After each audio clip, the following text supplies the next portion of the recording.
अब एक क्वेश्चन है 2023 का ही है question.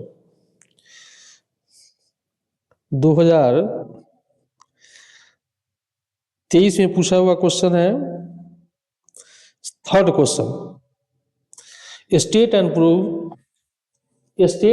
Prove Euler's theorem for homogeneous function. पहले यूलर्स थ्योरम को स्टेटमेंट लिखने के बाद प्रूव करना है।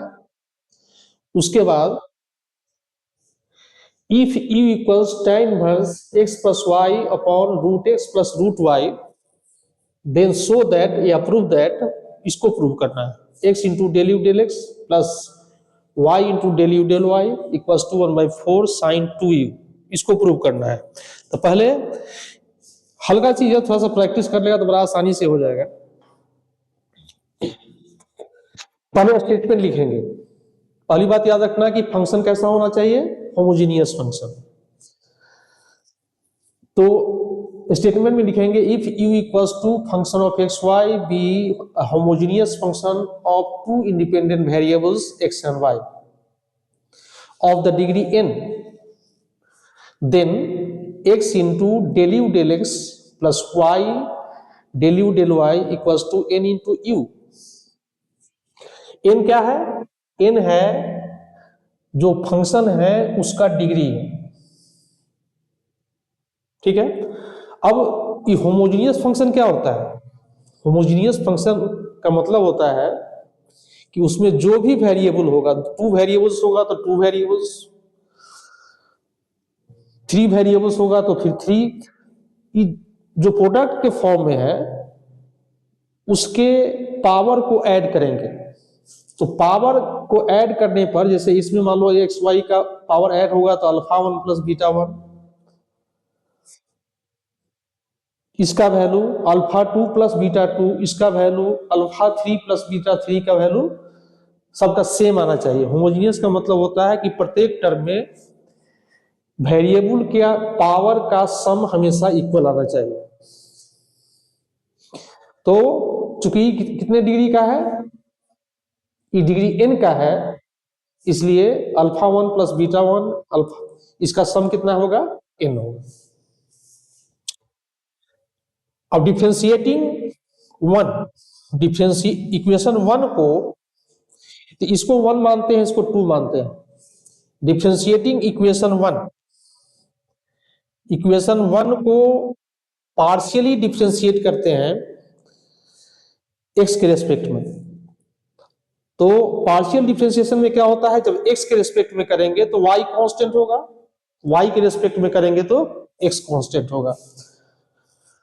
Del u del x equals, अब यहां पर y कांस्टेंट है, y कांस्टेंट है तो, और a1 भी कांस्टेंट है, तो ये दोनों जस का तस रहेगा। a1 का a1 आ जाएगा, y का पावर b1 का b1 आएगा। सिर्फ e पोर्शन डिफरेंशिएट होगा, e वाला पोर्शन, सिर्फ x वाला पोर्शन डिफरेंशिएट होगा, बाकी सब, जैसे इसमें a2 y का पावर बीटा 2 पर कोई असर नहीं पड़ेगा, a3 y का पावर बीटा 3 सेम रहेगा।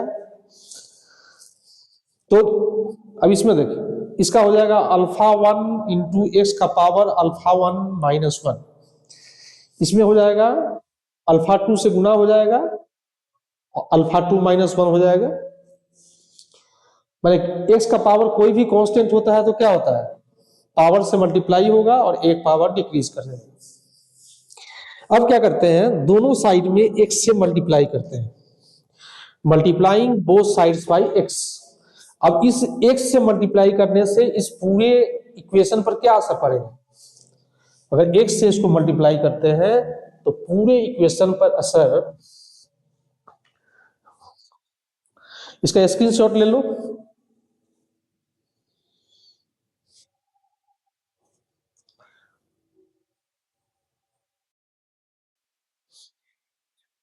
अब इसके बाद उसमें दोनों साइड में मल्टीप्लाई कर देंगे एक्स से, तो एक्स का पावर यहां था अल्फा माइनस 1, एक्स का पावर अल्फा माइनस 1 था, अल्फा 1 माइनस 1, तो इसमें एक्स से मल्टीप्लाई करेंगे बेस सेम है, पावर ऐड हो जाएगा, अल्फा 1 -1 +1, मतलब x का पावर अल्फा 1 बचेगा, मतलब -1 खत्म हो जाएगा।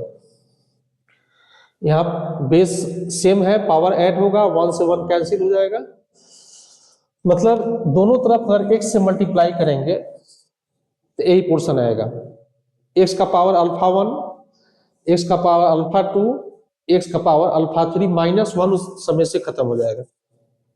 फिर अब इक्वेशन 1 को पार्शियली डिफरेंशिएट करेंगे y के रेस्पेक्ट में, तो उसमें जो था सिर्फ y वाला डिफरेंशिएट होगा, a1 और ई पोर्शन पर कोई असर नहीं पड़ेगा। तो वही होता है फॉर्मूला n इंटू एक्स का पावर n-1, तो बीटा 1 से मल्टीप्लाई करेंगे, y का पावर बीटा 1-1, फिर ई पोर्शन डिफरेंशिएट होगा नहीं, फिर पावर से मल्टीप्लाई, एक पावर माइनस होगा, फिर बीटा 3 से मल्टीप्लाई होगा, एक पावर माइनस होगा, फिर कंटिन्यू करेंगे, इसमें भी टर्म इनफाइनाइट होता है।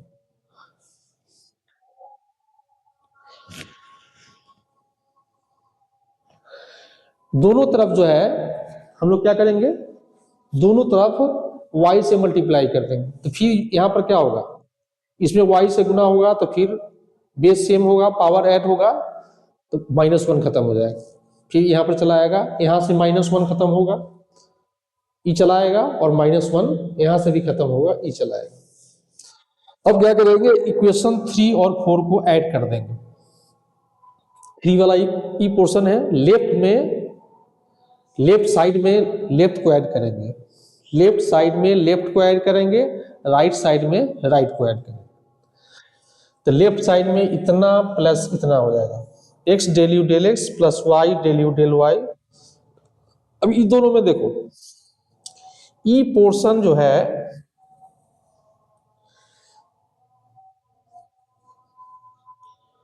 ई पोर्शन कॉमन है, तो दोनों में से ई पोर्शन कॉमन निकालें, तो क्या बचेगा, ई पोर्शन कॉमन निकल जाएगा, तो बचेगा alpha 1 plus beta 1, alpha 1 plus beta 1। फिर इसमें देखो, इसके अलावा अल्फा 2 बीटा 2 छोड़ के पूरा टर्म कॉमन है, a2 भी कॉमन है, x का पावर अल्फा 2 भी कॉमन है, y का पावर बीटा 2 भी कॉमन है, तो क्या बच जाएगा, जब इस पोर्शन को कॉमन निकाल लेंगे, a2 x का पावर अल्फा 2 y का पावर बीटा 2, a2 x का पावर अल्फा 2 y का पावर बीटा 2 कॉमन निकालेंगे, तो क्या बचेगा, अल्फा 2 प्लस बीटा 2 बचेगा, प्लस इसी में ईवी टर्म है, इसमें क्या है, a3 x का पावर अल्फा 3 y का पावर बीटा 3 कॉमन निकालेंगे, तो क्या बचेगा, अल्फा 3 प्लस इसमें का अल्फा 3, इसमें का अल्फा 3 और इसमें का बीटा 3 बचेगा, बाकी सब कॉमन हो जाएगा। अब इक्वेशन 2 में अल्फा 1 प्लस बीटा 1 का वैल्यू कितना है, n है, अल्फा 2 प्लस बीटा 2 का वैल्यू कितना है, n है, अल्फा 3 प्लस बीटा 3 का वैल्यू, इक्वेशन 2 में हम फ्रॉम इक्वेशन 2 में इसका इस्तेमाल किया गया है, यहां फ्रॉम 2 से हम लोग क्या किए हैं, इसमें इसका वैल्यू अल्फा 1 प्लस बीटा 1 का n, अल्फा 2 प्लस बीटा 2 का n, अल्फा 3 प्लस बीटा 3 का n की वैल्यू डाल देंगे, और इस पूरे में से n कॉमन निकालेंगे, तो n अगर कॉमन निकालते हैं तो क्या बचेगा, अगर पूरे में से n कॉमन निकालते हैं,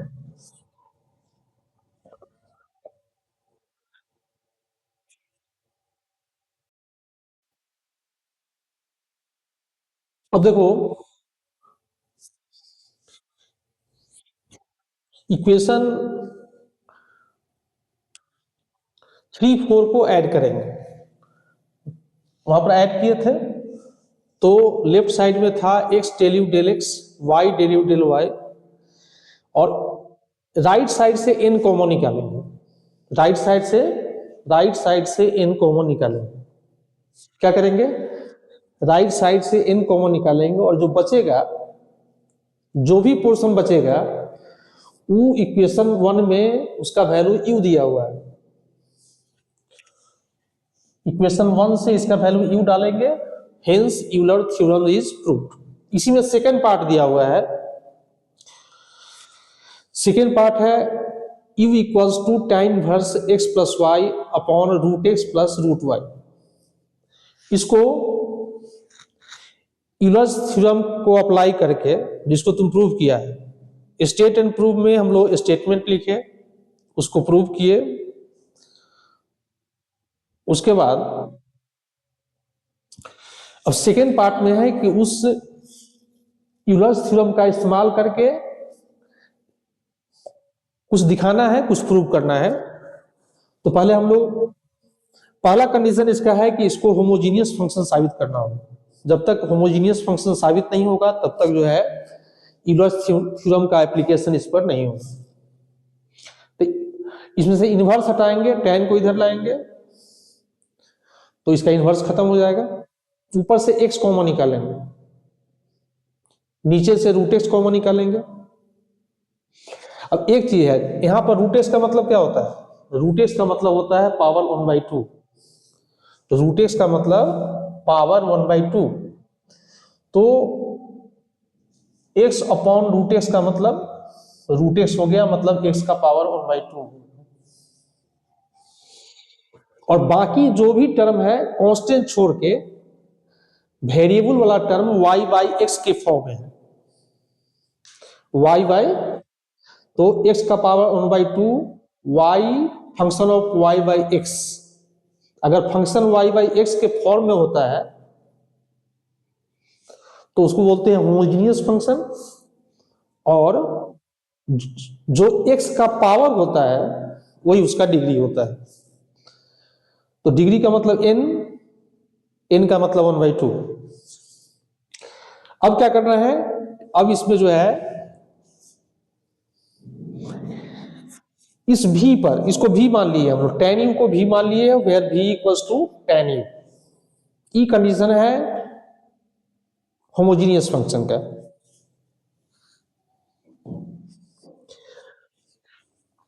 अब जो है इसको हम लोग प्रूव करते हैं।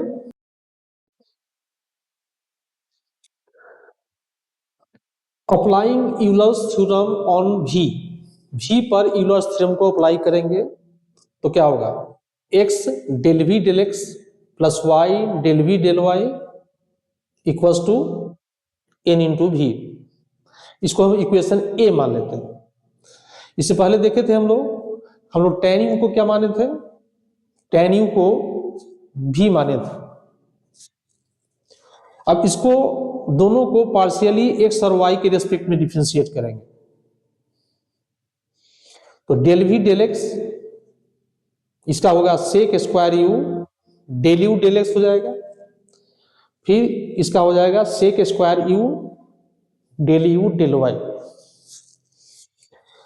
अब इस दोनों वैल्यू को, डेल v डेल x और डेल v डेल y के वैल्यू को इक्वेशन a में डाल दो।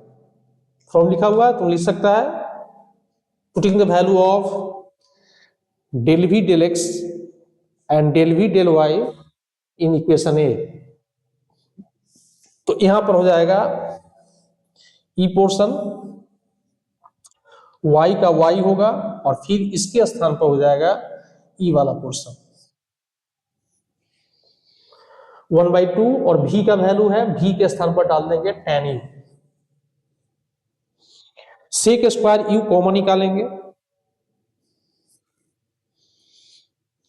अगले स्टेप में क्या करेंगे, सेक स्क्वायर u को नीचे ले जाएंगे, tan u को लिखेंगे sine u upon cos u, tan u को लिखेंगे sine u upon cos u, sec square u को ऊपर ले जाएंगे। तो इससे फायदा क्या होगा, एक कॉस से स्क्वायर कैंसिल हो जाएगा, इसमें एक कॉस बचेगा, देयरफॉर ये लेफ्ट वाला पोर्शन इक्वल्स हो जाएगा 1/2 हम एक बात बताए थे क्लास में, एक बार नहीं कई बार बताया है कि साइन कॉस में अगर एंगल सेम है तो बिना सोचे समझे 2 से मल्टीप्लाई और 2 से डिवाइड कर दो, कुछ ज्यादा सोचने की जरूरत नहीं है। साइन कॉस में एंगल सेम हो तो 2 से डिवाइड, 2 से मल्टीप्लाई, तो ये हो जाएगा 1/4 और 2 sine theta into cos theta equals होता है sine 2 theta. Sine 2 theta, theta के स्थान पर क्या है, यू है, यही प्रूव करना है। तो ये पूरे 16 नंबर का क्वेश्चन, 2 पार्ट में क्वेश्चन है, पूरा क्वेश्चन 16 नंबर का है और प्रैक्टिस तो करना ही पड़ेगा, क्वेश्चन मुश्किल नहीं है लेकिन थोड़ा सा टाइम टेकिंग है, आराम से बनाएगा तो अच्छा प्रैक्टिस हो जाएगा और अच्छा स्कोरिंग भी।